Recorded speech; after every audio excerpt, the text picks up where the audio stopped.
नचिकेता पिता से अपना संवाद पूरा करके यम की तरफ बढ़ चले। और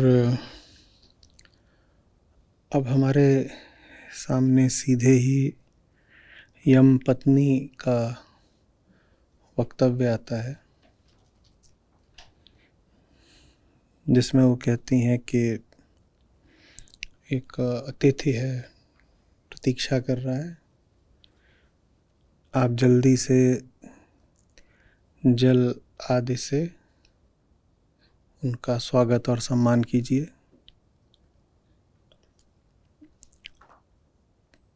आप सूर्य पुत्र हैं और स्वयं तेज ही, स्वयं अग्नि ही हमारे संसारियों का अंधकार दूर करने के लिए अतिथि बन करके आती है। अनुवाद पढ़े लेते हैं कि स्वयं अग्नि ही ब्राह्मण अतिथि रूप में गृहस्थों के घरों में प्रवेश करते हैं। तो सभ्य सुसंस्कृत गृहस्थ फिर उनका स्वागत सत्कार करते हैं, अर्घ्य आदि अर्पित करके। पिछले श्लोकों ने अध्यात्म की जिन गहराइयों को छुआ था और मन की जिन परतों को उघाड़ा था, ऐसा तो नहीं हो सकता कि अगला ही श्लोक बिल्कुल किसी सतही तल पर बात करना शुरू कर दे। तो जिस तेज के प्रवाह में हम हैं, उस तेज को हमें याद रखना होगा। बात जिस तल पर पहले कही जा रही थी, उस तल को हमें छोड़ना नहीं है। अब यहाँ पर हमारे सामने बहुत सारे किरदार आ जाते हैं।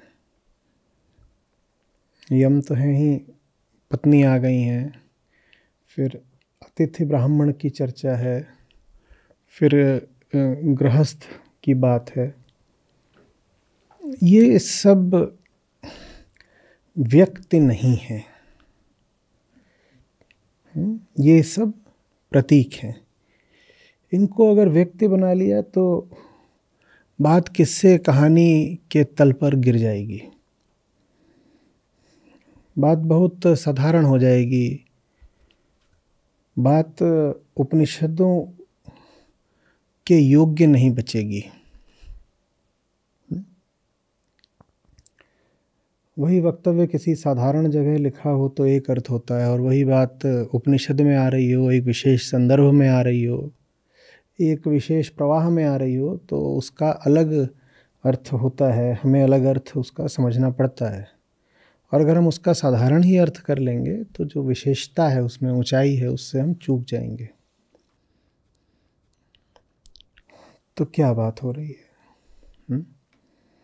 स्वयं अग्नि ही ब्राह्मण अतिथि बनकर गृहस्थों के यहाँ आया करते हैं। ये यम पत्नी बोल रही है। अब यम पत्नी में कौन सी पत्नी है कुछ अभी पता नहीं लगता, क्योंकि कथाओं के अनुसार, मान्यता के अनुसार यम की बहुत पत्नियां हैं। पत्नी ऊपर बाद में आएंगे। यम कौन है थोड़ा समझ लें। यम का आध्यात्मिक अर्थ क्या है उस पर आएंगे अभी, पर एक मान्यता के तौर पे यमराज या यमाचार्य कौन है? सूर्य के पुत्र हैं और वैदिक देवताओं में से एक हैं। और वैदिक मान्यता ये नहीं थी कि वो आकर के प्राण हर लेते हैं। वैदिक मान्यता थी कि जो मर चुके होते हैं उनकी रक्षा करते हैं और उनकी शुद्धि करते हैं, उनकी रक्षा करते हैं और उनकी शुद्धि करते हैं।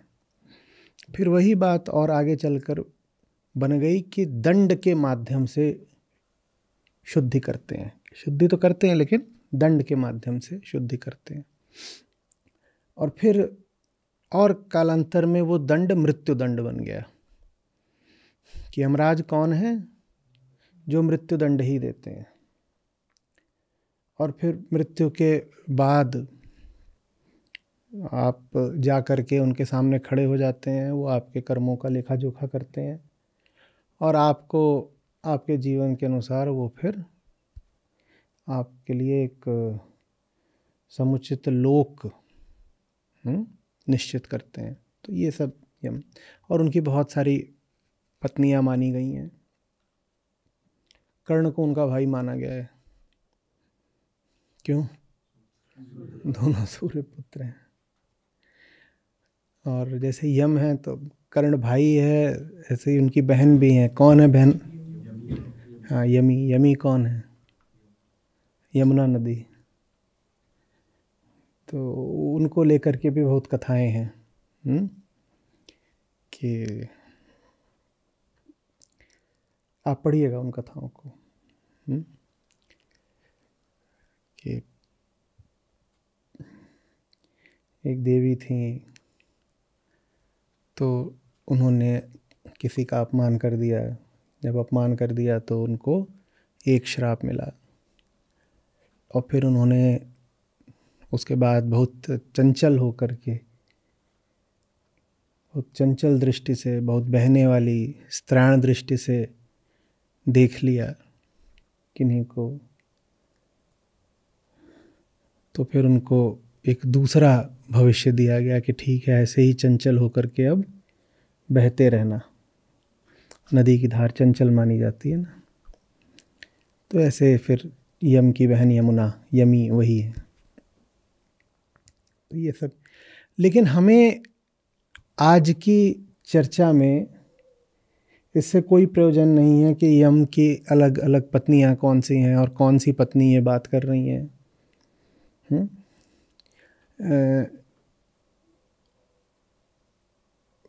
हमें इससे भी कोई प्रयोजन नहीं है कि अतिथि, ब्राह्मण अतिथि अगर मान्यता के अनुसार द्वार पर आए तो उसका कैसा सत्कार करना है। हमें भूलना नहीं है कि हम उपनिषद का पाठ कर रहे हैं, हम कोई साधारण किस्से कहानी में रमण नहीं कर रहे हैं। तो उपनिषदों के स्तर के अनुसार जो अर्थ है वो लिखिए। अग्नि वह जो शुद्ध करता है,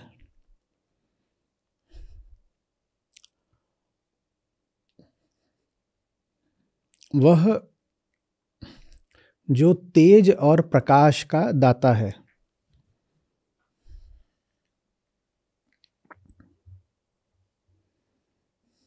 प्रकाश ज्ञान, प्रकाश माने ज्ञान। वह जो अंधेरे को मिटाता है। ब्राह्मण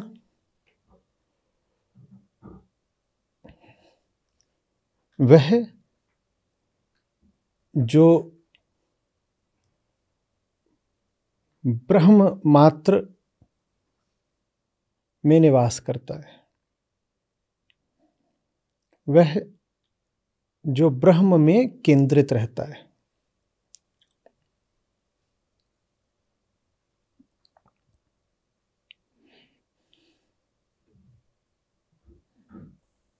गृहस्थ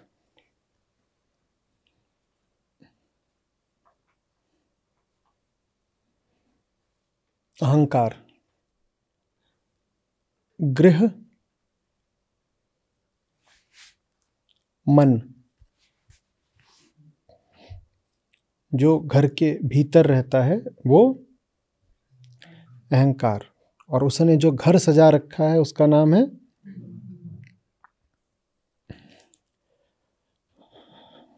दान,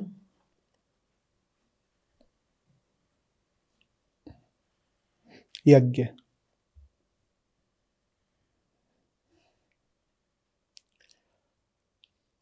अतिथि सत्कार,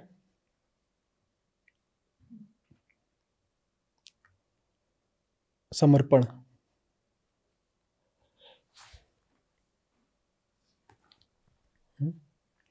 अब आप बताइए अर्थ क्या बैठा।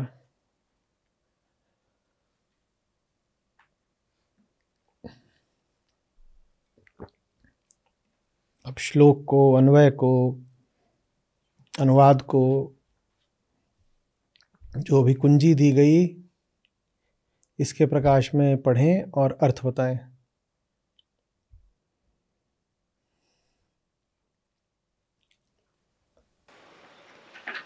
ब्रह्म जो ज्ञान के द्वारा मन के अहंकार को दूर करता है।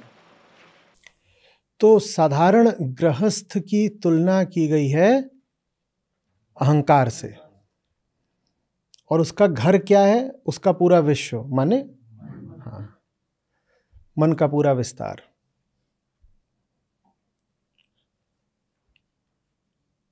और अनुग्रह से ऐसा होता है कि बोध स्वयं ही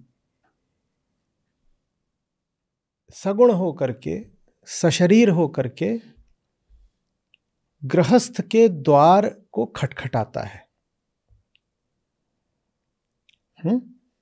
अगर बोध प्रकाश रूप है तो गृहस्थ का घर कैसा रहता है? सामान्यतया अंधकार में। तो द्वार जो खटखटा रहा है वो है प्रकाश, और घर के भीतर है अंधकार। तो इसलिए जो गृही है, उस गृही की ये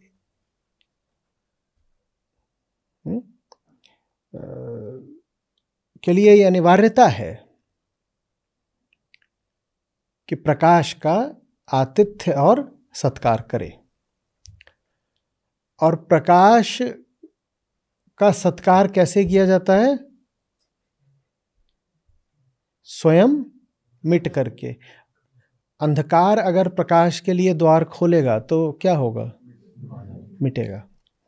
तो द्वार खोलना हुआ यज्ञ जैसा कि आहुति दी जाती है, अपनी ही आहुति दी जाती है। यही अर्घ्य है।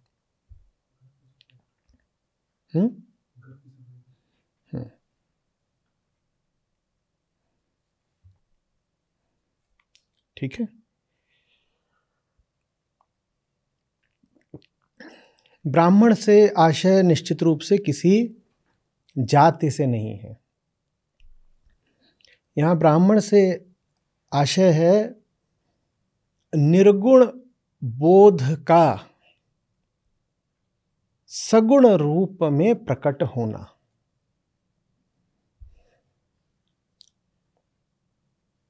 और बोध ही ब्रह्म है, और आत्मज्ञान ही आत्मा है। ये बात हम कर चुके हैं ना पहले। तो ब्राह्मण वही है जो बोध को ही शरीर बनाए हुए हो, जो चलती फिरती बोध की मूर्ति हो, मात्र उसी को अधिकार है ब्राह्मण कहलाने का। संत कहते हैं सोई ब्राह्मण जो ब्रह्म विचारे। जो सिर्फ ब्रह्म को ही विचारता रहता है वही ब्राह्मण है। बाकी अपने आप को यूं ही झूठ मूठ परंपरा और पूर्वजों के नाम पर ब्राह्मण बोलते रहते हैं। ब्राह्मणत्व तो कोई वंशानुगत चीज नहीं होती कि पिताजी ब्राह्मण थे या परपिता ब्राह्मण थे तो हम भी ब्राह्मण हो गए। कोई शरीर की बात ही नहीं है ना कि शरीर से मिल जाएगी। ब्राह्मण होना तो है शरीर से मुक्ति, और हर बच्चा पैदा होता है शरीर ही बन करके। तो कोई शरीर से ब्राह्मण कैसे हो सकता है?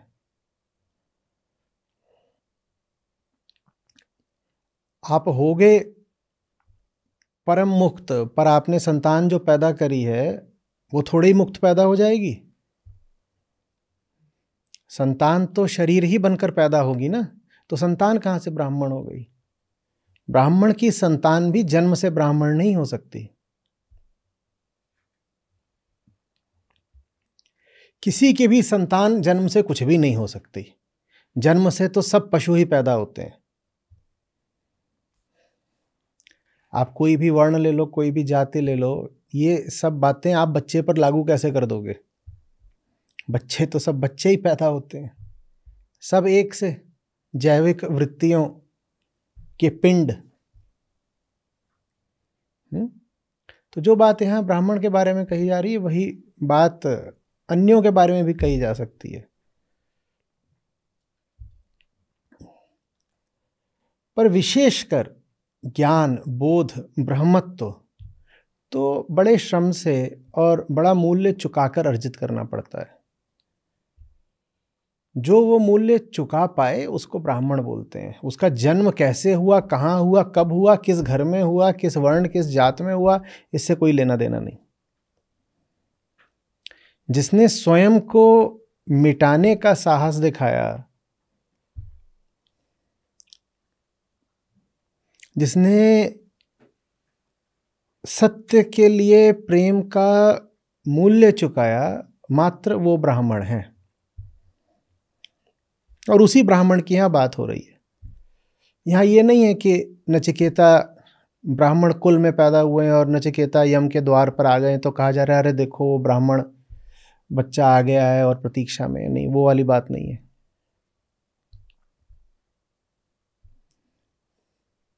वो वाली बात नहीं है। यमी भी, यम पत्नी भी शब्दों का चयन बड़ी गंभीरता से कर रही है। वो ये भी कह सकती थी कि देखो कोई अतिथि आया हुआ है आपकी प्रतीक्षा में। ये नहीं कहती। वो क्या कहती हैं?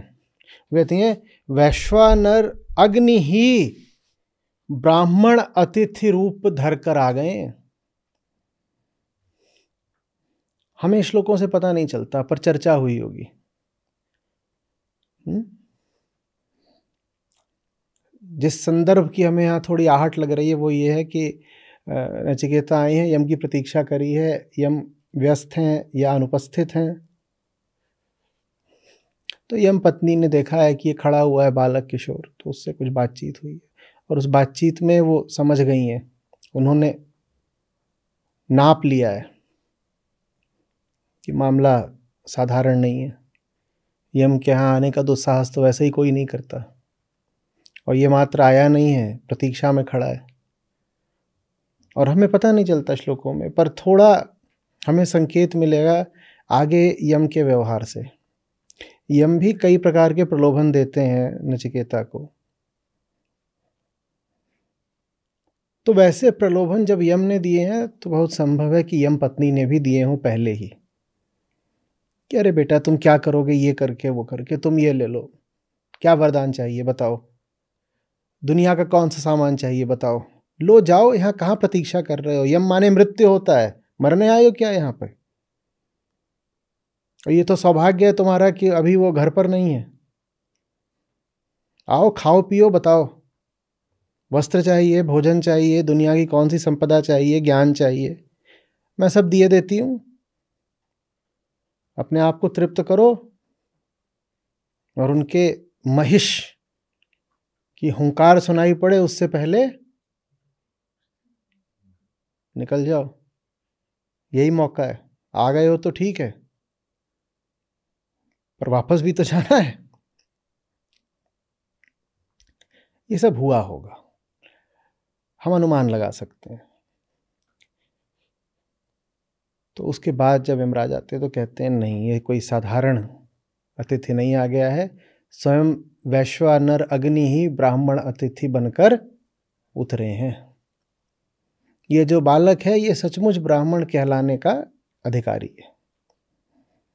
और जब ऐसा वो कह रही हैं तो उन्होंने निश्चित रूप से नचिकेता से ये नहीं पूछा है कि अपना वर्ण बता दो, कुल बता दो। नचिकेता को वो तेजोमय और अग्नि स्वरूप कह रही हैं। नचिकेता की दृढ़ता देखकर, संकल्प देखकर, सत्य के प्रति उसका मोह देखकर और उसका ज्ञान देखकर। समझ में आ रही बात? तो ये बात हुई ब्राह्मणत्व के बारे में। अगली बात ज्ञान और अहंकार के रिश्ते के बारे में। अहंकार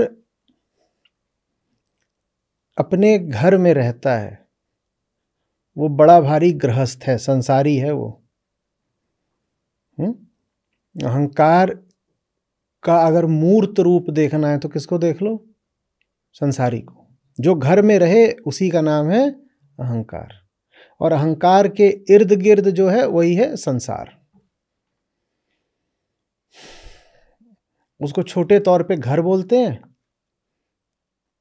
और अगर व्यापक दृष्टि से लो तो क्या बोलेंगे? पूरा विश्व, ब्रह्मांड पूरा। लेकिन चाहे घर बोलो, चाहे मोहल्ला बोलो, चाहे देश बोलो, फिर चाहे विश्व बोलो, फिर चाहे ब्रह्मांड बोलो, इन सब के केंद्र पर सदा कौन होता है? वही गृही, जो गृहस्थ है, जो संसारी है, वही केंद्र पर बैठा रहता है। तो हम मूर्त रूप से, स्थूल रूप से जिसको संसारी कह देते हैं, सूक्ष्म रूप से उसी का नाम अहंकार है। वो घर बसाता है, जो घर बसाए उसी का नाम है अहंकार। जिस जगह को पार करके निकल जाना है, वहां जो डेरा जमा ले उसी का नाम है अहंकार। तो गृहस्थ होता है, गृहस्थ। अब समझ में आ रहा है कि क्यों गाते हैं मैं घर जा रहा अपना? जो घर जा रहे अपना, वहां पे घर से क्या आशय है? घर, संसार, संसार। मैं अब दुनिया की किसी चीज पर आश्रित, अवलंबित हूं ही नहीं। जब गृह ही नहीं बचेगा तो गृहस्थ कहां से बचेगा? अहंकार अपने आप में तो कोई चीज होती ही नहीं ना, तो अहंकार को कैसे काटोगे? तो काट उसको दिया जाता है जिस पर जाकर अहंकार बार बार टिकता है, बैठता है। कहते हो मैं, उसको काटा कैसे जाता है? छीन के नहीं, जान के। क्योंकि अहंकार किसी भी वस्तु पर, विषय पर एक आशा के साथ जाकर बैठता है, और आशा में हमेशा अज्ञान सम्मिलित होता है। जिस भी चीज से आशा रख रहे हो, अगर उसको जान जाओगे तो आशा टूट जाएगी। आपकी जिससे भी आशा है, उम्मीद है, उसको जान लो, उम्मीद टूट जाएगी। उम्मीद के लिए अज्ञान चाहिए। तो घर जलाया जाता है घर को जान करके, लठ ले करके, होता है लिया लुकाठी हाथ। वो ये नहीं मतलब है कि मशाल वगैरह लेकर के जगह जगह आग लगा दी। और अगर वो मशाल है भी तो कौन सी मशाल है? वो ज्ञान की मशाल है। मैं ये सब कुछ जो अपने घर में रखकर बैठा था, वो मेरे घर में मौजूद था ही इसीलिए क्योंकि मैंने उस पर कभी ध्यान नहीं दिया। चलिए आपसे मैं पूछता हूं, वैचारिक प्रयोग। आपके ही घरों में और कमरों में जो कुछ रखा हो, एक एक छोटी से छोटी चीज पे आप ध्यान देना अगर शुरू करें, अच्छा ये क्या है यहाँ के, तो तुरंत नतीजा क्या निकलता है? आप अगर 1 घंटे भी अपने घर या अपने कमरे की सब चीजों को ध्यान से देख लें तो क्या होता है? बहुत सारा माल बाहर कचरे में निकल जाता है। यही हाल अहंकार का है। उसके संसार में बहुत कुछ मौजूद रहता है सिर्फ इसलिए क्योंकि उसने उसको ध्यान से कभी जाना नहीं। आपके जीवन में भी बहुत कुछ सिर्फ इसलिए मौजूद है क्योंकि आपने उसे ध्यान से कभी देखा नहीं। और ध्यान से देख लोगे तो उस वस्तु की अनुपयोगिता बल्कि उसकी विषाक्तता एकदम स्पष्ट हो जाती है, उसको हटाना पड़ता है। तो घर को जो चीज जलाती है वो है ज्ञान। जो कुछ भी आपने इकट्ठा कर रखा है उसी का ज्ञान अर्जित कर लो तो वो वस्तु फिर उतनी आकर्षक रह ही नहीं जाती कि आप उसको रखे रहो। आकर्षण अंधेरे में ही पलता है।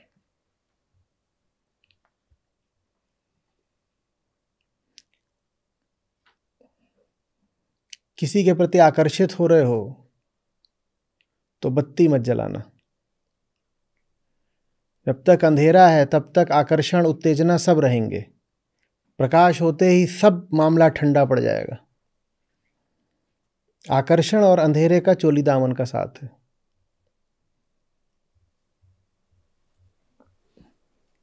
समझ में आ रही है बात? ज्ञान प्रकाश है। ज्ञान आकर्षण को ठंडा कर देता है, मिटा देता है। इसी को कहते हैं घर को जलाना। और घर को जलाना सुनते ही गृहस्थों का धर्म तो घर ही है। गृहस्थ बेचारे ऐसे कुल बुलाते हैं कि अरे क्या बोल रहे हो।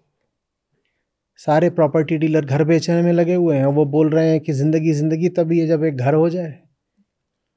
और ये दो यहाँ बैठ जाते हैं और हर बार गाना शुरू कर देते हैं, मैं घर जा रहा अपना।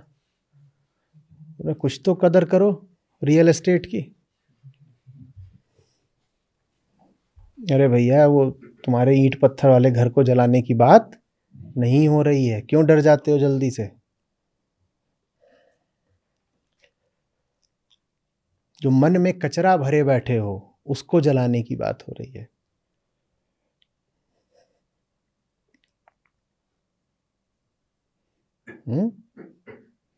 और मिट्टी का तेल डालकर नहीं जलाया गया है, ज्ञान डालकर जलाया गया है।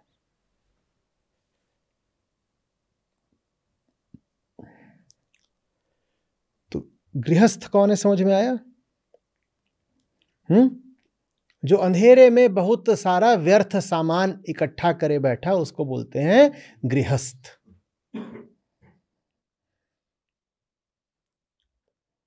और जो उसने बहुत सारा सामान इकट्ठा करा है उस सामान में शामिल हैं वो चार दीवारें भी जो उसने इकट्ठा कर ली हैं और जिनके मध्य के क्षेत्र को वो बोलता है मेरा घर।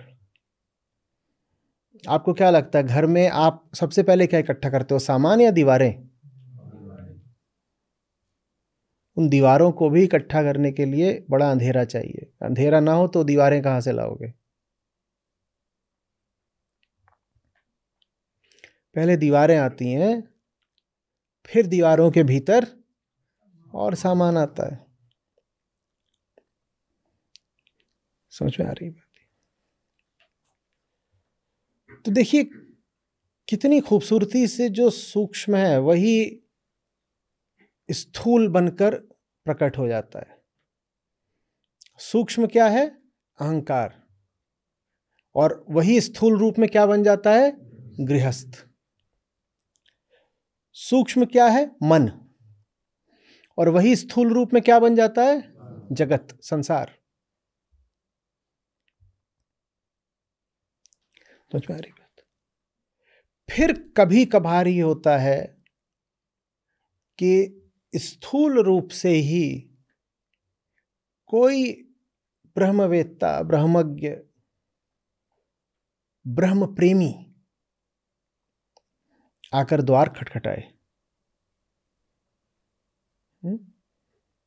लेकिन जब द्वार खटखटाया जाता है तो अक्सर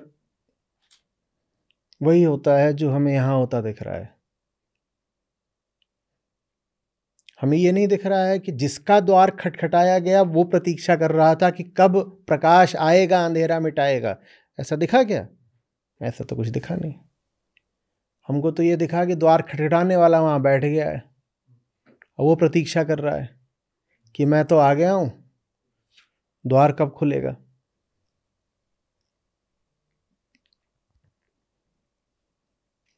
वो समय था तो वो आकर के बस खटखटा करके वहां बैठ गए हैं। आज का समय हो तो एक के बाद एक फोन किया जाएगा, जा रही है कॉल पे कॉल, वो बोल रहे हैं अभी अंधेरा घना है, अभी दूसरे काम है, करने दो, अभी द्वार नहीं खुलेगा। बढ़िया नींद आ रही हो तो कितनी चिढ़ मचती है ना उस पे जो पर्दे खोल दे। हुआ है, मस्त सो रहे थे और आलम ऐसा बना रखा था जैसे आधी रात हो, और बज रहे हैं दिन के 10 और कोई घुसा, बोला बस, पर्दा पूरा खोल दिया। बढ़िया चमकता हुआ सूरज आकर के पड़ा मुंह पर, कैसी झंझनाहट होती है ना। आमतौर पर गृहस्थ की माने अहंकार की यही प्रतिक्रिया होती है जब संयोग से भी सत्य उसके सामने आ जाता है।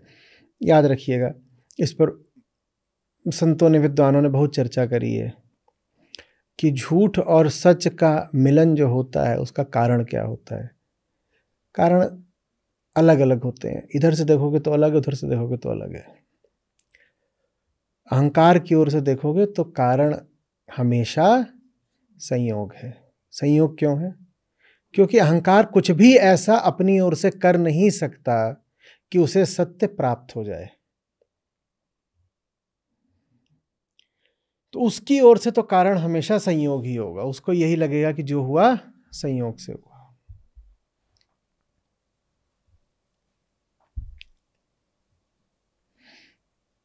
इस संयोग के भी 2 अलग नाम दिए जाते हैं, अभी आएंगे उस पर। और अगर सत्य की ओर से देखोगे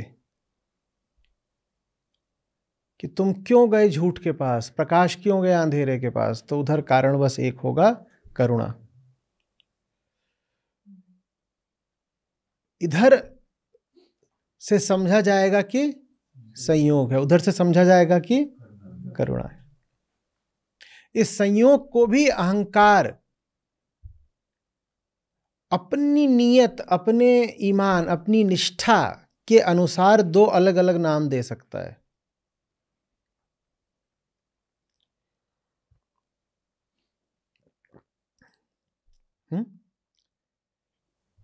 दो अलग नाम क्या है, लिखिए। दोनों नाम हैं संयोग के, दोनों ही चीजें संयोग से ही होती हैं, पर 2 भिन्न दिशाओं में हैं नाम। नाम दोनों संयोग के ही हैं, एक नाम अनुग्रह, दूसरा आपदा। अनुग्रह भी संयोग से ही है और आपदा भी संयोगवश ही आती है। अहंकार को जो मिला वो तो अकस्मात ही मिला। सत्य कभी अहंकार के बुलाए बुलाए नहीं आता, वो तो अहंकार जब भी देखेगा तो यही कहेगा पता नहीं कैसे आ गया। पर अगर अहम चाह रहा था मिलना तो कहेगा ये हो गया अनुग्रह, और अगर हम चाह रहा था बचना तो कहेगा ये हो गई आपदा। ज्यादातर लोगों के लिए जो संयोगवश सत्य का आगमन होता है वो आपदा समान ही होता है। ये क्या आ गया, ये क्यों आ गया? तो अगर वो बस अक्रिय विरोध करना चाहते हैं तो कुंडी बंद करे रहते हैं, वो सो जाते हैं। और कई सूरमा सक्रिय विरोध भी कर डालते हैं। वो क्या करते हैं, वो द्वार खोलते हैं और लठ लेके पिल पड़ते हैं, बोलते हैं जब तुझे किसी ने बुलाया नहीं तो तू आया काहे को, हम पुलिस में तेरी शिकायत करेंगे। तो बिना पूछे बार बार आ जाता है, रिपोर्ट कर दो इसको। हमने जब मांगा नहीं तो तू अपने आप क्यों बार बार आ जाता है हमारे सामने, इसको रिपोर्ट करो। मैं भी प्रतीकों में बात कर रहा हूं, जिनको समझ में आ रहा होगा समझ में आ रहा है, जिन नहीं आ रहा होगा नहीं आ रहा होगा। उपनिषदों की खूबसूरती और मजबूरी दोनों यही है कि बात तो वो हमेशा प्रतीकों में ही करेंगे। जब मैंने कहा कि तब का नचिकेता द्वार खटखटाता था, आज वो कॉल करता है। जिनको समझ में आना था आ गया होगा, और जो 4-4 कॉल खा के भी नहीं उठाते उनको कुछ नहीं समझ में आया होगा, उन्हें आएगा भी नहीं कभी।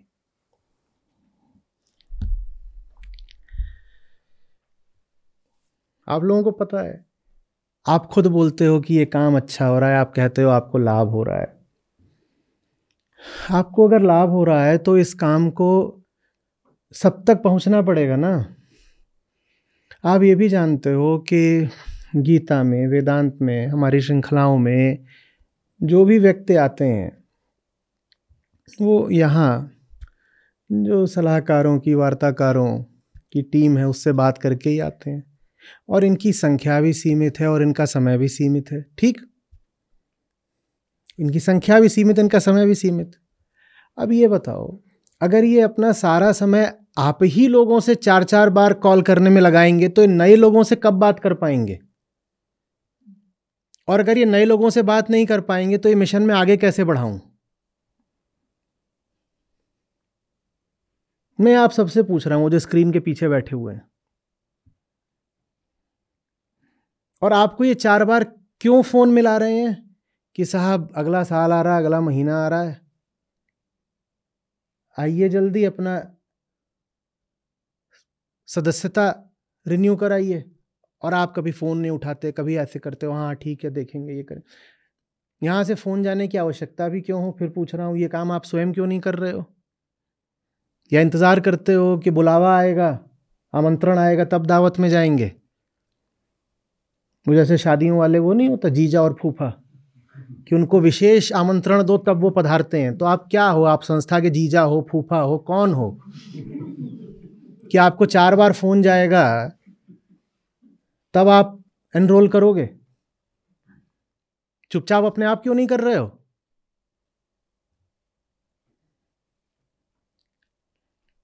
और आपको फोन करने का दुष्परिणाम यह होता है कि इनके पास नए लोगों से बात करने का समय नहीं बचता भाई।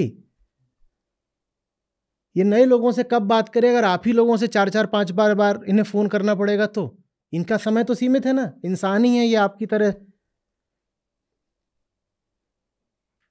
पर सब जीजे फूफे बन के बैठे हैं। फाउंडेशन का नंबर फोन पे दिखाई दिया नहीं कि छोड़ो, यही बॉस का कॉल आ जाए तो जी जी जी जी जी तुरंत उठाओगे। अगर बॉस का कॉल तुरंत उठाते हो ना तो ये जान लो ये सुपर बॉस का कॉल आ रहा है, उठा लिया करो। कुछ सीखिए, यहाँ यम पत्नी से ही कुछ सीखिए। वो यमराज आए उनको बोले अरे जल्दी करो, वो जो आए हैं वो साधारण व्यक्ति नहीं है, जाओ और पानी और चीजें लेकर के उनका आतिथ्य करो, सत्कार करो।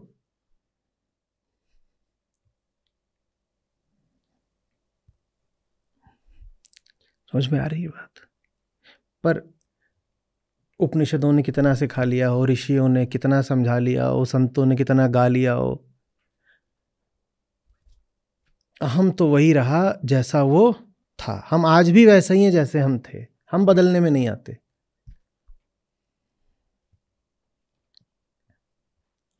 मैं फिर पूछ रहा हूं, आप पूछते हो ना कि आचार्य जी की सहायता कैसे करें, आचार्य जी का मिशन आगे कैसे बढ़ाएं।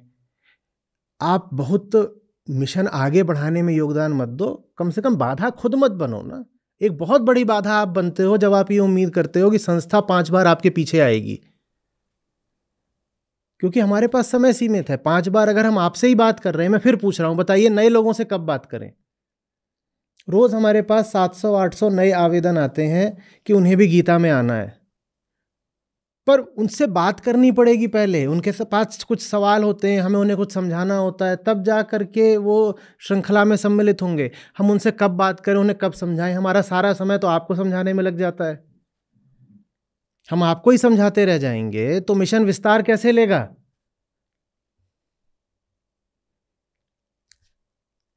आप बाधा बन रहे हो। ये तो हो नहीं रहा कि आप कह रहे हो कि गीता बहुत अच्छी है तो आओ हम अपनी ओर से 3 और लोगों को गीता में लेके आए। ये तो आप करोगे नहीं। चलो आप नहीं करते कोई बात नहीं, उम्मीद भी नहीं है, पर कम से कम बाधा तो मत बनिए कि सारा हमारा समय आप पर ही लग जाए। नए लोगों तक कैसे पहुंचे बताइए?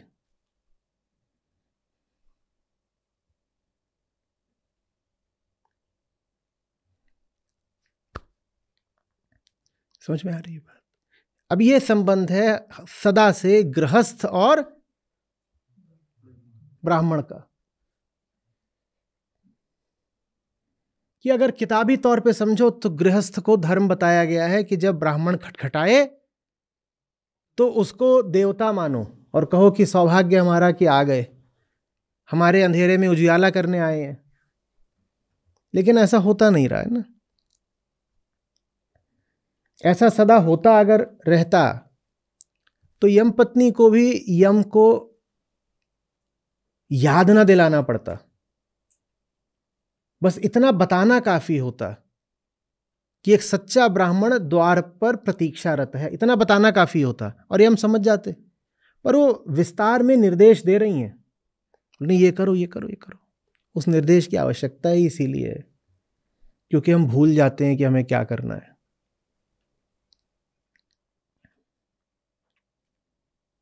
समझ में आ रही है बात? ये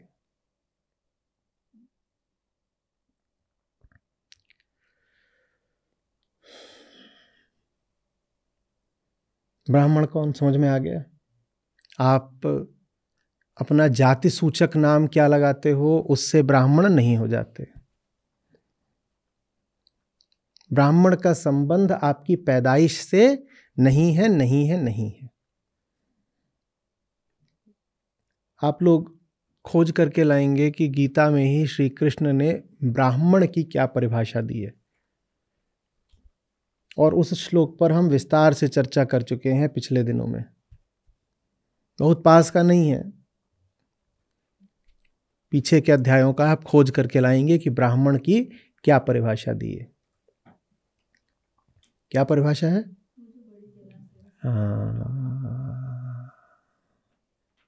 जिसने छोटे मोटे जल कूपों से पीना बंद कर दिया वो ब्राह्मण है। माने जिसने सीमित वस्तु में रुचि रखना समाप्त कर दिया उसको ब्राह्मण बोलते हैं। जो अब अथाह जलाशय से पीता है वो ब्राह्मण कहलाता है। माने अथाह माने ब्रह्म।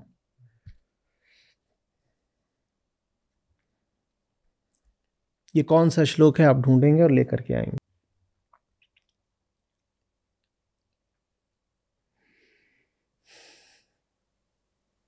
अग्नि क्यों कहा है ब्राह्मण को? अज्ञान को मिटा देता है। और हमने कहा था अग्नि क्या प्रदान करती है? अग्नि दाता किस चीज की होती है? तेज और प्रकाश। तो दो चीजें हमेशा साथ चलती हैं, जानना और जलना। अग्नि प्रकाश देती है, प्रकाश में जाना जाता है, और अग्नि ताप देती है, ताप में जला जाता है। दोनों एक साथ चलते हैं। जहां आग होगी वहीं प्रकाश होगा। माने जले बिना जाना नहीं जा सकता। जहां अग्नि होगी वहीं प्रकाश होगा। माने जले बिना जाना नहीं जा सकता।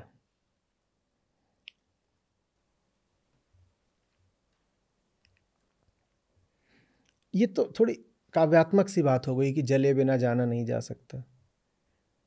इसको बिल्कुल सैद्धांतिक तौर पर कैसे समझें? वो हमने बनाया था।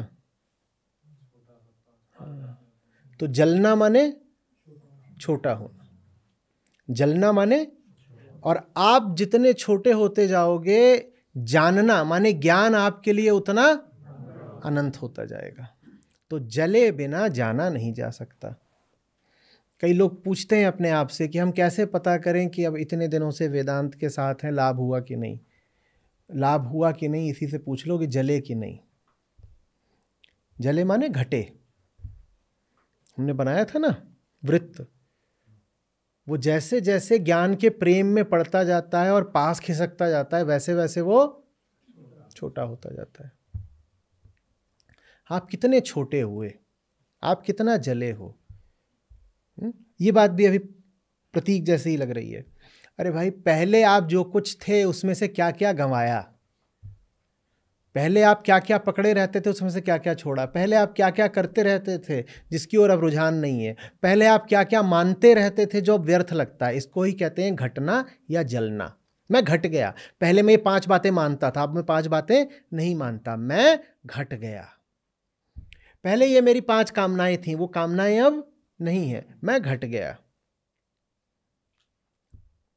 पहले ये 5 मेरी विवशताएं थी, वो विवशताएं अब, पहले 5 ये मेरे डर थे, वो डर अब, इसको बोलते हैं घटना।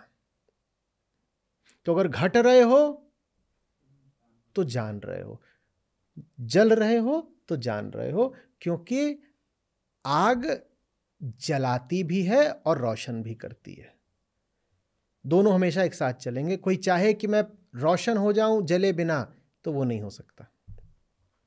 कामना हमारी यही रहती है, प्रकाश मिल जाए ताप ना मिले, ऐसा नहीं हो सकता। बताओ, ऐसा करके दिखा दो कि प्रकाश भर है और ताप नहीं है, करके दिखा दो। कुतर्क मत कर देना, क्योंकि कर सकते हो। कई तरीके की आती हैं आजकल रोशनियाँ, उसमें तुम कहोगे देखिए उसमें ताप तो पता नहीं चलता, प्रकाश तो पता चलता, जैसे ये है। बताइए ताप कहाँ है, ताप कहाँ है?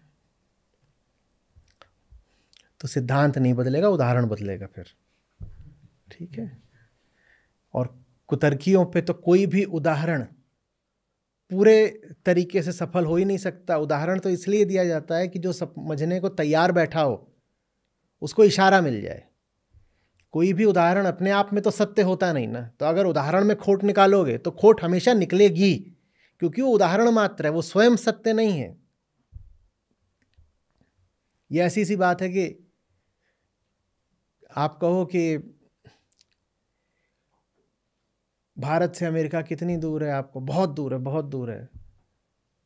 तो कुतर्की बोले नहीं समझ में आया कितनी दूर है, दिखाओ कैसे कितनी दूर है। तो आप नक्शा खोल के दिखाओ कि देखो ये रहा भारत, ये रहा अमेरिका, इतनी दूर है।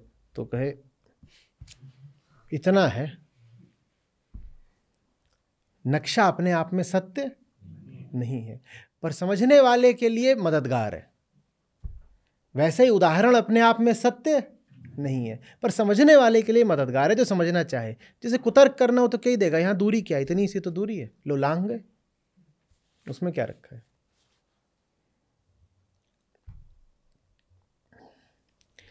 समझ में आ रही है बात ये?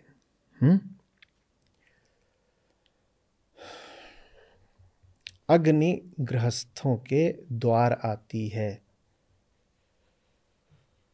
अब वो काम आपके आएगी या नहीं, ये इस पर निर्भर करता है कि आपको जानने से प्रेम ज्यादा है या जलने से डर ज्यादा है।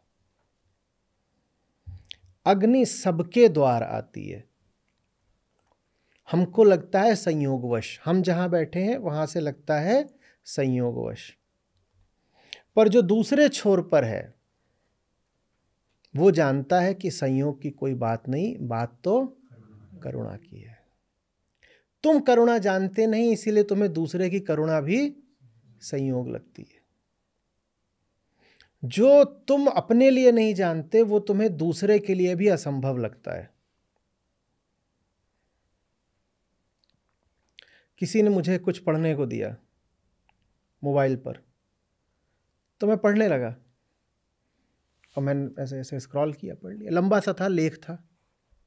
अब मेरी आदत थोड़ा जल्दी पढ़ने की, पुरानी आदत है, मैं पढ़ गया। जिन्होंने दिया था वो नाराज हो गए, बोले पढ़ा तो है ही नहीं। मैंने पढ़ लिया। क्या नहीं पढ़ा? मैंने कहा पर पढ़ लिया, पूछ लो कुछ भी बता दूंगा। बोले इतनी जल्दी कोई पढ़ ही नहीं सकता। मैंने कहा आप नहीं पढ़ सकते तो आपको लग रहा है हम भी नहीं पढ़ सकते। मैंने पढ़ लिया बाबा, पर नहीं, यकीन नहीं आया। तो कई बार फिर ऐसे छोटे बच्चों के लिए मैं खुद ही धीरे धीरे, ताकि भरोसा आ जाए कि हाँ पढ़ा है, नहीं तो लगता है कि पढ़ा ही नहीं। वैसे ही जिसकी ओर से करुणा है, उसकी करुणा से हमारा कोई परिचय नहीं है, तो हमको तो यही लगता है कि अरे संयोग से आ गया, वरना कौन सा वो हमारा बड़ा प्रेमी है। अगर उसने हमें कुछ दे भी दिया है तो किसी स्वार्थ के नाते दे दिया होगा। कौन सा वो हमारा बड़ा हितैषी है। ये आपको सिर्फ इसलिए लगता है क्योंकि आपने जब भी किसी को कुछ दिया है, तो कोई भी देता है तो लगता, या आपने दुनिया में आमतौर पे यही चलन देखा है कि कोई किसी को देता है तो आपको भी अगर अब कोई दे रहा है तो यही लगता है कि स्वार्थ ही होगा। अग्नि आती है, स्वार्थ के नाते नहीं आती है, इसलिए आती है कि फैलना उसका स्वभाव है। अगर ईंधन उपलब्ध है तो अग्नि फैलेगी। जब तक भी जलने के लिए कुछ भी शेष है, आप अग्नि को शांत नहीं कर सकते। अग्नि शांत तभी होगी जब जलने के लिए ही कुछ न बचे। माने जब तक अहंकार है, ज्ञान स्वयमेव फैलना चाहेगा। अग्नि किसको जलाती है? ईंधन को। ज्ञान किसको जलाता है? अहंकार को, अहंकार के संसार को। तो जब तक अहंकार है, आप ज्ञान को फैलने से रोक नहीं सकते। ये उसका स्वभाव रहेगा, वो फैलना चाहेगा। आप समझ में आ रहा है? यदा यदा हि धर्मस्य ग्लानिर्भवति भारत। धर्म की ग्लानि होगी तो धर्म खुद खड़ा हो जाएगा। ठीक वैसे जैसे कचरा जब बहुत फैल जाएगा तो आग और भका के लपट मारेगी। कचरा नहीं हो तो आग भी कैसी रहेगी? ऐसे ही मंद सी, धीमी सी, मरने को तैयार। कचरा जितना ज्यादा होगा, आग की लपट उतनी ऊंची होगी। तो धर्म की जितनी ग्लानि होगी, धर्म उतनी ही तेजी से आगे बढ़ेगा। माने अधर्म जितना फैला होगा, धर्म की आग भी उतना ईंधन पाएगी फैलने के लिए, क्योंकि अधर्म ही तो धर्म का ईंधन है। अज्ञान ही तो ज्ञान का ईंधन है। जिस दिन अज्ञान मिट गया, उस दिन ज्ञान भी मिट जाता है।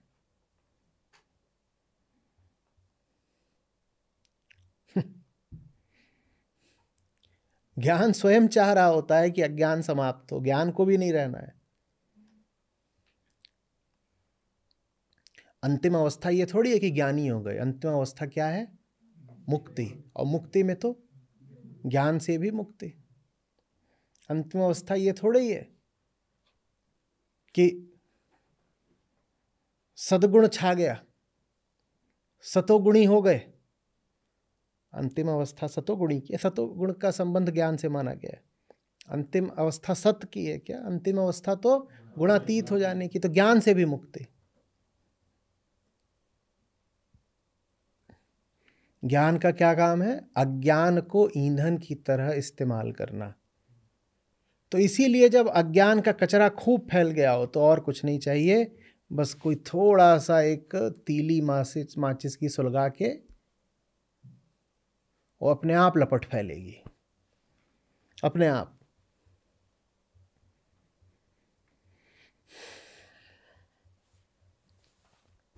अंधेरा जितना होगा, समझिए दिया उतना ताकतवर हो जाता है। रोशनी बिखरी हुई हो सूरज की, उसमें दिए की क्या ताकत होती है? होती है कुछ? अंधेरा हो घुप, उसमें दिए की ताकत देखो।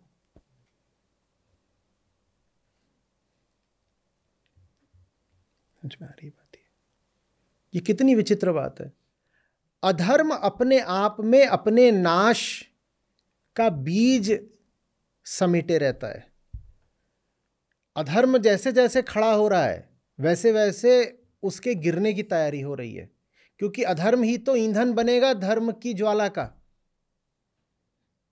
तो अधर्म जितना फैल रहा है, समझ लो उसके मिटने की तैयारी हो रही है। इसका अर्थ है कि अधर्म हमेशा एक बुलबुला होगा, बबल। वो जितना बढ़ेगा उतना अपनी मृत्यु के करीब आएगा। वो जितना बढ़ेगा उतना अपनी मौत के करीब आता है।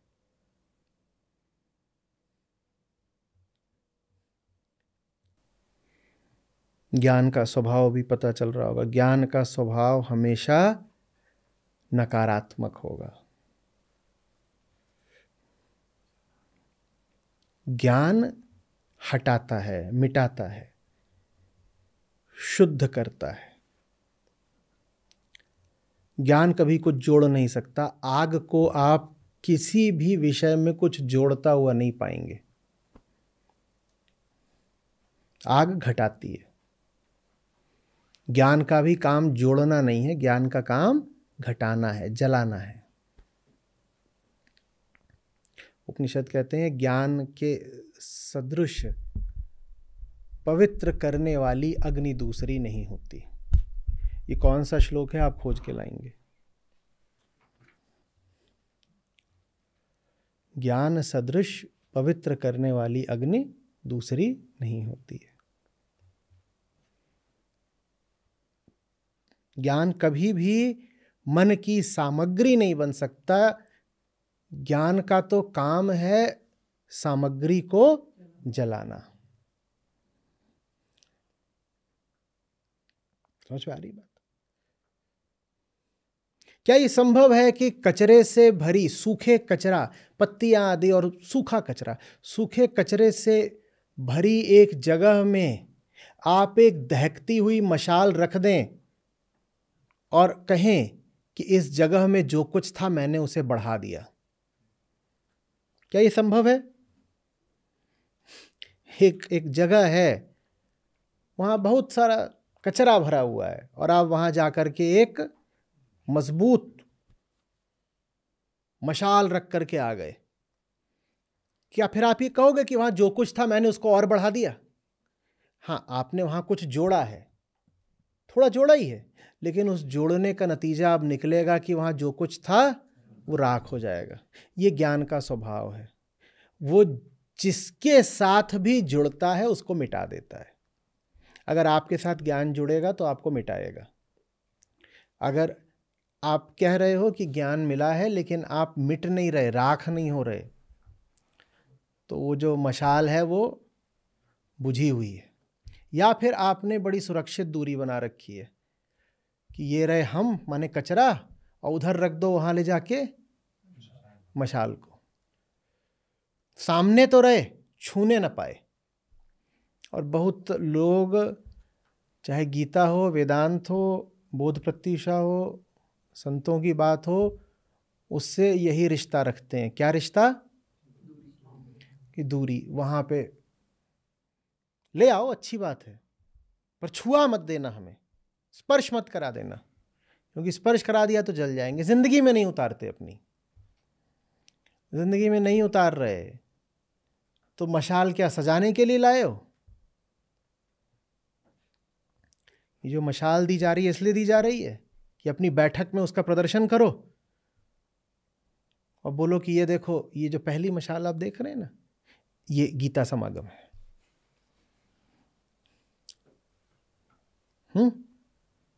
वो जो आप दूसरी देख रहे हैं वो संसरिता है। और ये जो तीसरी है, छोटी है, अभी अभी थोड़ा, ये बुद्ध वाली है।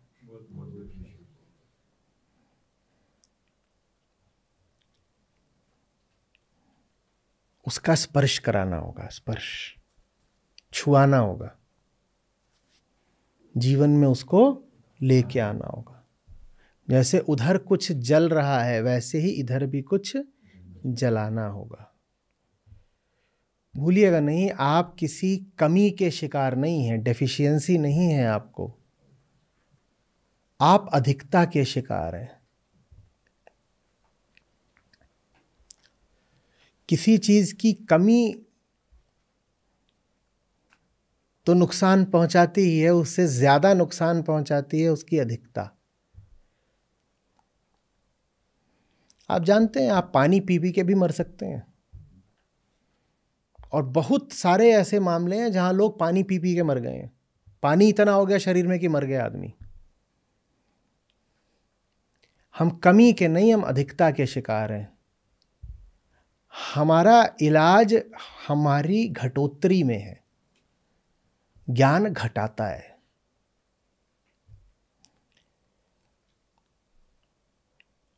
अज्ञान की, अहंकार की अपूर्णता कहीं आपको इस भ्रम में न डाल दे कि अहंकार में अभी कुछ जोड़ने की जरूरत है।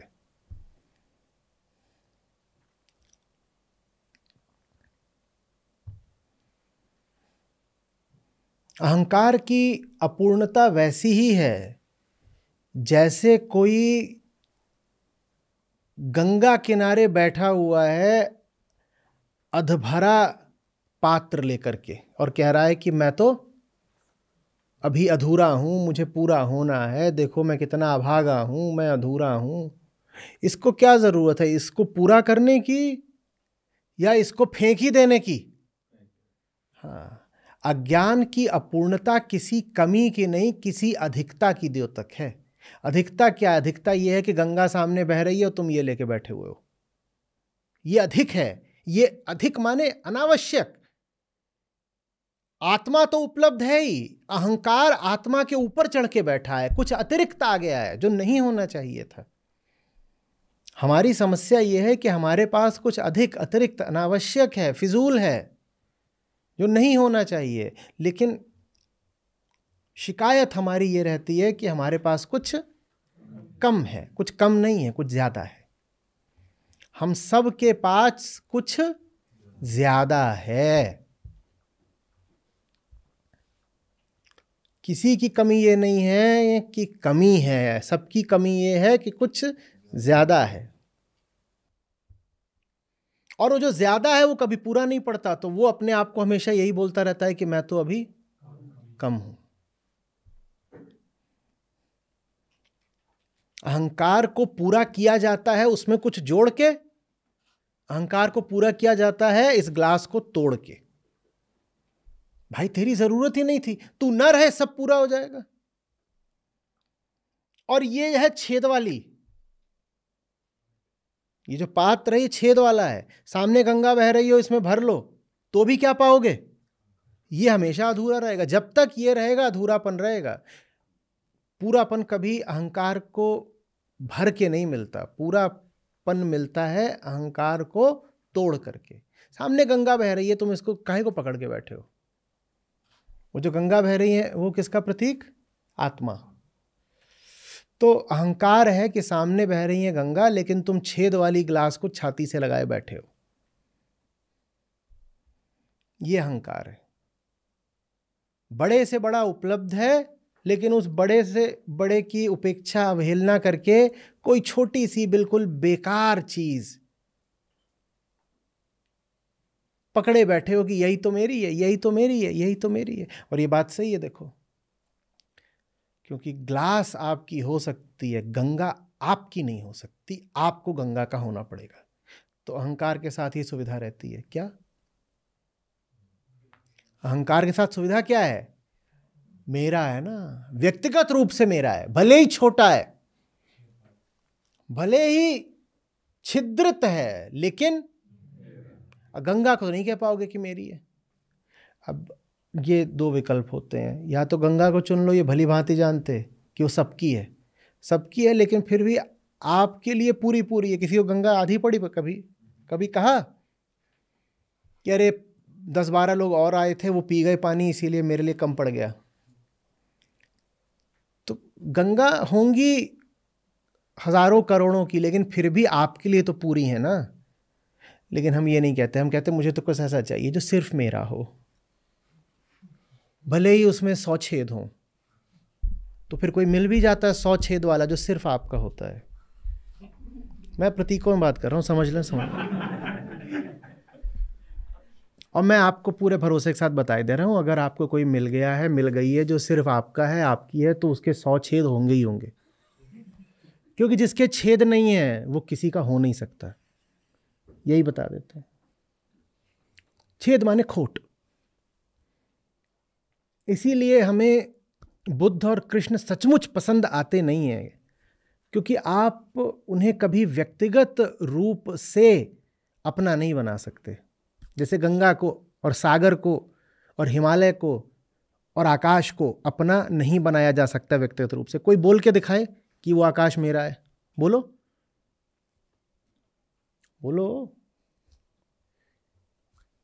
या सूर्य मेरा है, बोलो।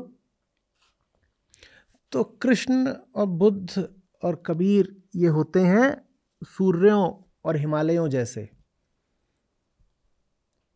इनको व्यक्तिगत रूप से अपना नहीं बनाया जा सकता, इनको पजेस नहीं कर सकते, इन पे कोई मालकियत का दावा नहीं ठोक सकते कि ओनली माइन, पर्टिकुलरली माइन, सिर्फ मेरा और किसी का नहीं। और सिर्फ मेरा और किसी का नहीं यही करना है तो ये मिल जाएगा, लो।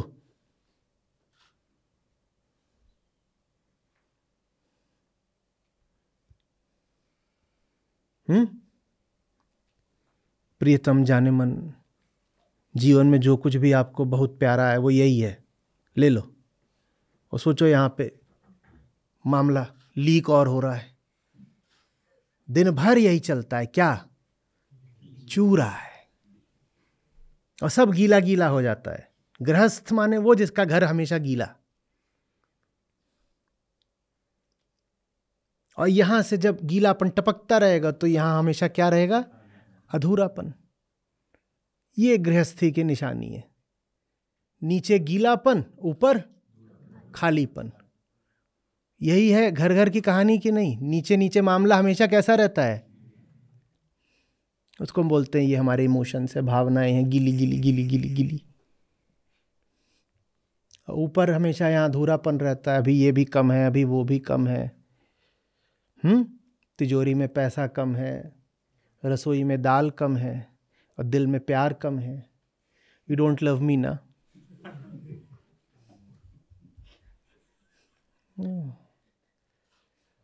देख भाई, अगर ये पूरा हो गया तो नीचे से फिर गीलापन नहीं रहेगा। तू चुन ले क्या चाहिए, गीलापन या पूरापन। तुझे चाहिए गीलापन, और गीलापन तो तभी आएगा जब यहां हो छेद। या ऐसा कैसे करें कि यहां से मामला चूता भी रहे और यहां खाली भी ना, वो हो नहीं सकता। जितना गीलापन रहेगा उतना अधूरापन रहेगा। समझ में आ रही बात। तो राजा भरतृहरि थे, वो अपना महल वगैरह छोड़ करके जब गए थे, गंगा किनारे बैठ गए थे, तो उनके वक्तव्य आते हैं, उसमें वो बोलते हैं, और बड़ा आश्चर्य प्रकट कर रहे हैं। बोल रहे हैं मैं पागल था आज तक। उन्हें ये जो यहाँ की शीतल हवा है, और ये जो गंगा का शुद्ध जल है, और ये जो यहाँ मस्त फलदार पेड़ हैं, इनको छोड़ करके मैं कौन से स्वर्ग में विचर रहा था। कौन सी जगह है जो इससे बेहतर हो सकती है, जहां मैं कह रहा था कि ये तो मेरा महल है, यहां कुछ भी नहीं है मेरा। वो पेड़ मेरा है क्या ना, वो आकाश मेरा है ना, ये हवा बह रही है शीतल मेरी है क्या ना, ये पानी बह रहा है गंगा जी का मेरा है क्या ना, कुछ भी मेरा नहीं है। पर फिर भी यहां मैं असली राजा हूं। उन महलों में तो मैं कैदी था, जबकि वो महल मेरे थे, लेकिन उनमें मैं कैदी था। यहां मेरा कुछ भी नहीं है, पर यहां मैं सचमुच राजा हूं। वैराग्य शतकम, यहां मैं सचमुच राजा हूं। अहंकार समझ में आ रहा है कुछ। हम अपूर्णता वगैरह बोलते रहते हैं, उससे लगता है कि कुछ कम है उसमें। नहीं, कुछ कम नहीं है, कुछ ज्यादा है। इसीलिए ज्ञान हमेशा घटाता है, क्योंकि अहंकार माने कुछ ज्यादा है। तो वो जो अधिक है अहंकार में, ज्ञान आके उसको हटाता है। इसीलिए नेति नेति, हटाओ। कुछ ज्यादा है तभी तो हटाना पड़ेगा ना, कम होता तो हटाते काहे को। ये तो बात अतार्किक हो जाती कि पहले ही कम था और ऊपर से आके और कम कर दिया। ये कैसी बात। नहीं, ज्ञान जलाता इसीलिए है, हटाता इसीलिए है, नीति नीति इसीलिए करता है क्योंकि अहंकार का मतलब है अधिकता, एक्स्ट्रा एक्स्ट्रा। आत्मा पूर्ण है ना, तो आत्मा के अलावा जो कुछ भी हो क्या हुआ, extra. E for ego, E for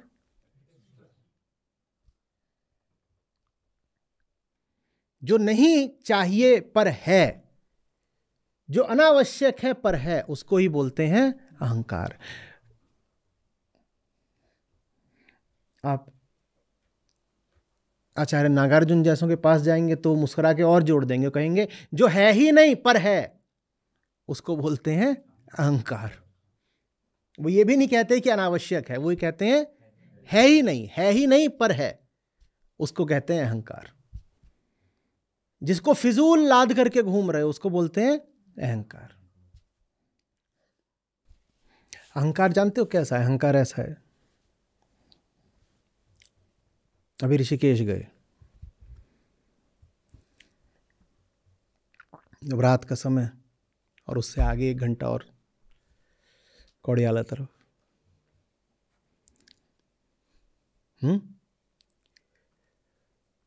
गाड़ी की खिड़कियां सारी बंद और एसी चल रहा है।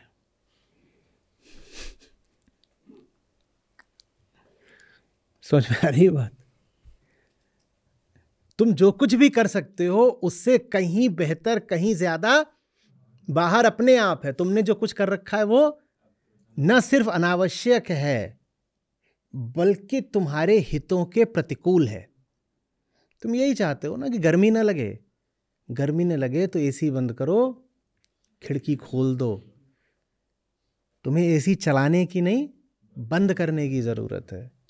अहंकार है बाहर 15, 18, 20 डिग्री का सुहाना तापमान हो, तब भी आदतवश एसी चला के रखना, खिड़की चढ़ा के रखना, और फिर समझ में ना आना कि ये सब कुछ काम क्यों नहीं कर रहा, क्योंकि वो काम कर नहीं सकता।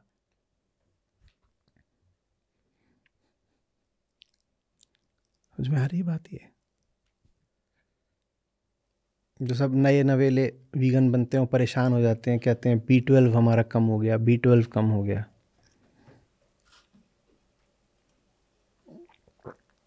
होना नहीं चाहिए, इतना कुछ मुश्किल नहीं है। 200-250 का स्तर रखो तो कोई ठीक रहता है, बड़ी आसानी से रहा आता है, पता भी नहीं चलता।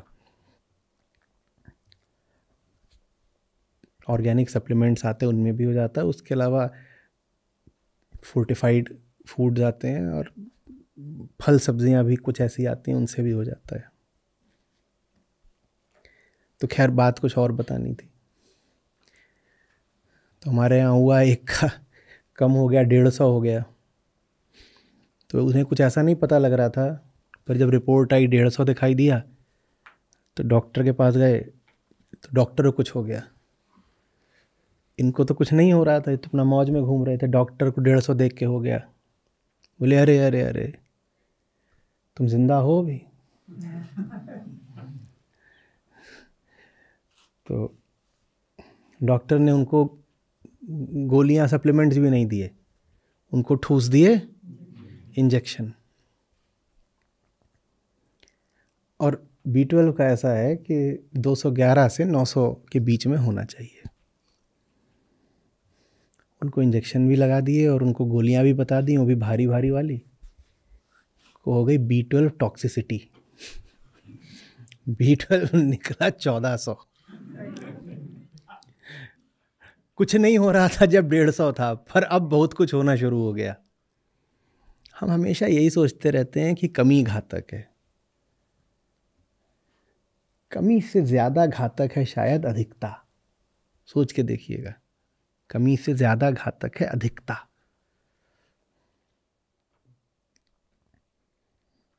कमी तो प्रकृति में साधारणतया पाई नहीं जाती। अगर कमी होती ना, तो बात कह देता हूं, आप पैदा नहीं होते। इस जमीन पे जो कुछ पैदा हुआ है, अगर वो पैदा हुआ है तो कमी तो नहीं है।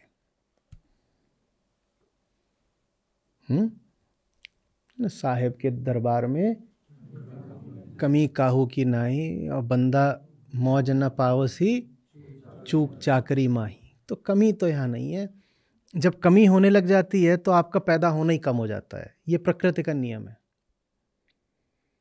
किसी क्षेत्र में जीवों की किसी प्रजाति के लिए भोजन आदि मिलता रहा हो तो उन जीवों की वहाँ पर एक तादाद पाई जाएगी, और किसी वजह से वहाँ उनके लिए भोजन की अगर कमी होने लगे तो उनमें से कोई जीव मरता नहीं है आमतौर पर प्रकृति में। बस इतना होता है कि उनकी तादाद कम हो जाती है, और तादाद उतनी ही रह जाती है जितना कि उपलब्ध संसाधनों में पाली जा सके।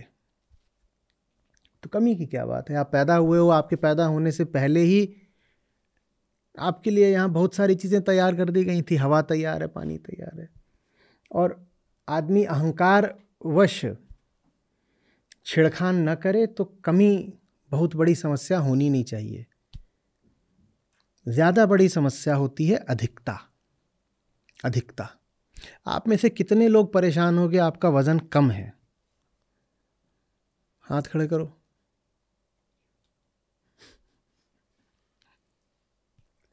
और कितने परेशान हो कि वजन ज़्यादा है? अब समझ में आ रहा है कि अनमोल दोनों हाथ खड़े कर लो।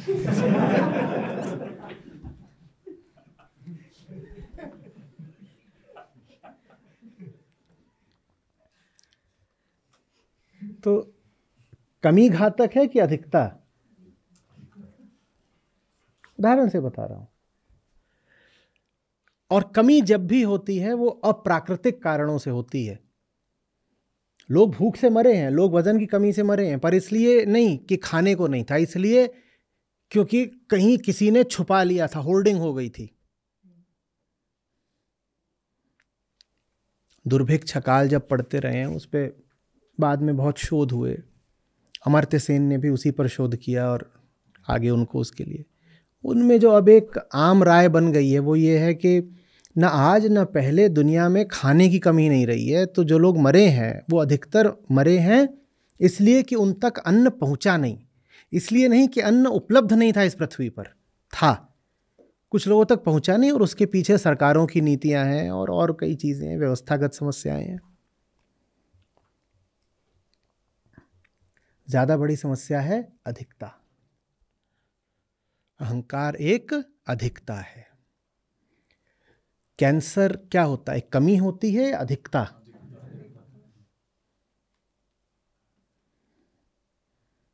कैंसर क्या है? एक अधिकता।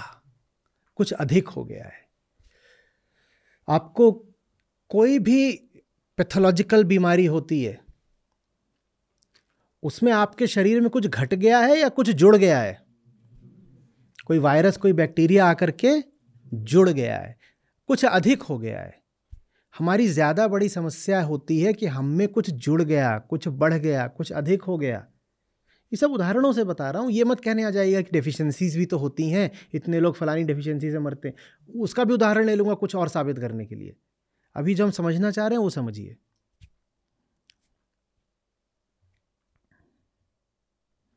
समझ रहे हो बात को? समुद्र की क्या समस्या है? समुद्र में जल स्तर घट गया है या उसमें कुछ बढ़ गया है? क्या बढ़ गया है? अरे पानी तो ठीक है जो बढ़ गया है, और क्या बढ़ गया है उसमें? हाँ, तो हाँ कुछ बढ़ गया है। वातावरण की क्या समस्या है? इसमें कुछ बढ़ गया है। तो अहंकार क्या है? एक अनावश्यक बढ़ोतरी, जैसे कैंसर की गांठ जो जबरदस्ती बढ़ आई है, जिसे होना नहीं चाहिए था पर है। कमी नहीं है, अधिकता है। इसलिए अग्नि, इसलिए वैश्वानर अग्नि।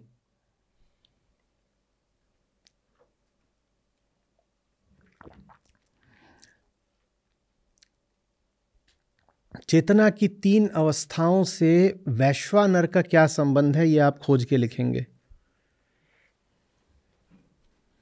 चेतना की तीनों अवस्थाओं में 2 को नाम दिए जाते हैं वेदांत में, अहंकार को और अहंकार के संसार को।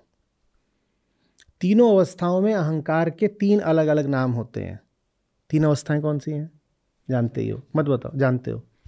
तीनों अवस्थाओं में अहंकार के 3 अलग अलग नाम हैं, और अहंकार के जैसे से 3 अलग अलग नाम होते हैं, अहंकार के संसार के नाम भी बदल जाते हैं।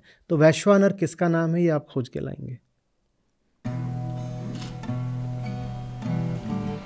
कबीरा खड़ा बाजार में, लिए लो काटी हाथ। कबीरा खड़ा बाजार में, लिए लो काटी हाथ। जो घर जा रे अपना, चले हमारे साथ रे साधो, चले हमारे साथ। कबीरा खड़ा बाजार में, लिए लो काटी हाथ। कबीरा खड़ा बाजार में, लिए लो काटी हाथ। जो घर जा रे अपना, चले हमारे साथ रे साधो, चले हमारे साथ। साहब के दरबार में, कमी काहू की नाही। साहब के दरबार में, कमी काहू की नाही। बंदा मौज न पावही, चूक चाकरी माही रे साधो, चूक चाकरी माही। साहब के दरबार में, कमी काहू की नाही। साहब के दरबार में, कमी काहू की नाही। बंदा मौज न पावही, चूक चाकरी माही रे साधो, चूक चाकरी माँ।